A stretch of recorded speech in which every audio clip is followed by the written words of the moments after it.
Thank you, Wissam. And I suggest, because of the complexity of your presentation, that you actually post it on the website so people can actually enjoy this information, because I think it's very, very, very important. Our next speaker, please.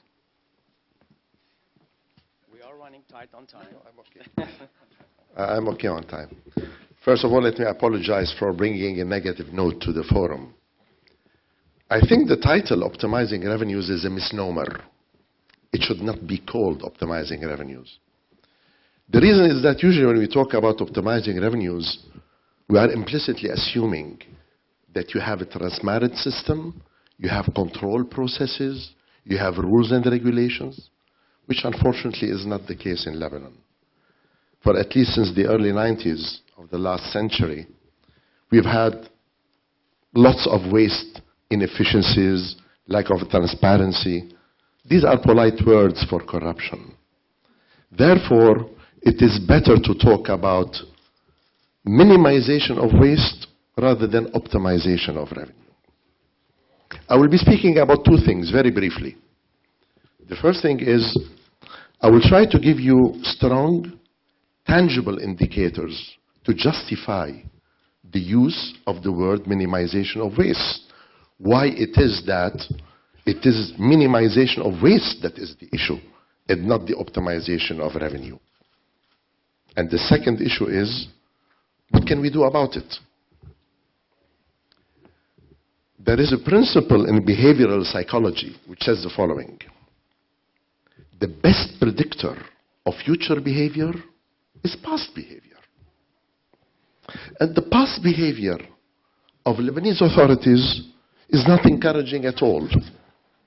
Let me give one simple example concerning oil and gas. Do you know that there are draft implementation decrees, مشاريع مراسيم تطبيقية, that are subject to state secrecy?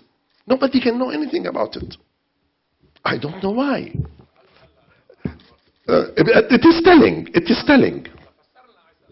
But nonetheless, the citizens of Lebanon own oil and gas resources. The government does not own the oil and gas resources. Therefore, it is up to the citizens to say whether they are right or not in making this a secret. Well, these are the fundamental principles I believe in. I think we do not live in Ottoman times. So let me give you some of the tangible indicators why it is that I speak about lack of transparency, and that the relevant question, the relevant issue, is the minimization of waste. Take Électricité du Liban. No, let me give you numbers. Do you know that in the last 4 years, there have been every year a transfer from the budget of at least $2 billion, which represent more than half the budget deficit? More seriously, is not the money.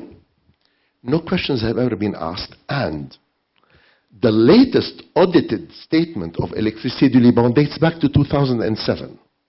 If anybody cares to read the report, if anybody is familiar with audit statements, you will be stunned by the comments about the many loopholes in the accounts. And to date, there has not been one single official question.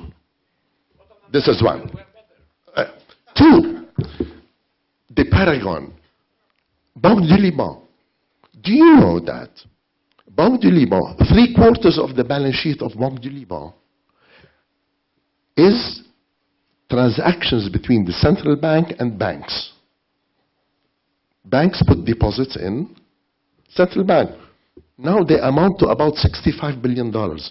Central bank does not publish any information on this. Nobody knows what interest rates are, how they are determined. It's a central bank. Two, do you know that central bank has not published a profit and loss statement for at least the last 12 years? So I'm talking about two very important institutions here. Électricité du Liban, Banque du Liban, which we take as a reference. We should do our homework. Three, according to the IMF and the World Bank, Lebanon is one of the most indebted countries in the world. In the early 1990s, The World Bank said Lebanon was one of the least indebted countries in the world. Do you know that until today, this threat, this sword of Damocles hanging over all Lebanese citizens' heads has never been discussed by government or parliament? There has been no discussion whatsoever, no questions, no strategy, no plan. Nothing. Zero. We don't know anything about it.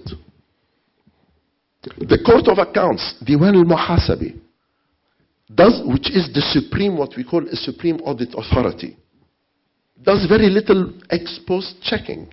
But it is by law, its annual report is presented to the Prime Minister, to government. So it reports to the people whom it should control. There is what we call a transparency index. It's called the Corruption Perception Index. They classify, they rank all countries in the world. Lebanon is in the bottom 22%. I did not put it, they put it. And do you know that? Do you know that Egypt, Morocco, Jordan, Tunisia, they rank much better than Lebanon. And we Lebanese like to pretend that you are a better democracy. So, these are the indicators of the lack. They are strong and they are tangible indicators. So my question is, if this is the case in the top public institutions in the country and concerning the top issues in the country, why should we expect the authorities to behave any differently with respect to oil and gas? Why? I mean, we have to be sensible and realistic about it. Therefore, what can we do about it? Let us note, the issue of oil and gas, not only revenues, all oil and gas in Lebanon, it is not technical. It is not legal. It is not geological. You can always have competencies for this. You can always solve these issues. It is fundamentally, strictly, essentially, the issue, a political issue concerning the lack of transparency on Lebanese authorities. You have to start from there. This is the alpha of the issue. That's where you start from. And once you say this is the case, then your natural question is not what contracts we get with companies is, how do we address the issue? Speakers, gentlemen here, they both mentioned something very important. I fully agree with them. Joining the Extractive Industries Transparency Initiative, EITI. It's an intergovernmental association that was created in 1948. What is important about it is, essentially it tells you, publish what you pay, publish what you receive. In other words, if you are a member, governments are required to publish what they receive, and corporations are required to publish what they pay. So this is very important. And I believe that if Lebanese government accepts to adhere to EITI, practically all of our problems are solved. It is fun. I do not think they will do so. I am certain they will not do so, and I hope I am wrong. But joining EITI would be fundamental in resolving this issue. So our problem is that practically we have no controls. If you have no controls, you try to have somebody else do it for you. That is the reason for asking EITI to do it. But if you are not going to join EITI, what is left? Not much. Well, let's say civil society. This is a phenomenon of civil society. We have to keep the pressure. You have to stand up and shout. You have to tell them you did this, you did that.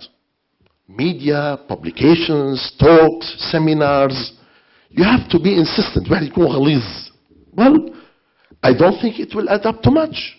But this is the only thing you have left. In the end, again, let me remember the fundamental principle. The Lebanese people own gas and oil resources, not government officials. This may be the obvious for you, but because certain officials behave as if they own the resources. So this is a very relevant issue. And they should be reminded that they do not own it. So unless we address these issues, fundamental political issues, especially concerning transparency of the authorities, frankly, talking about optimizing revenues will have no sense at all. Thank you very much.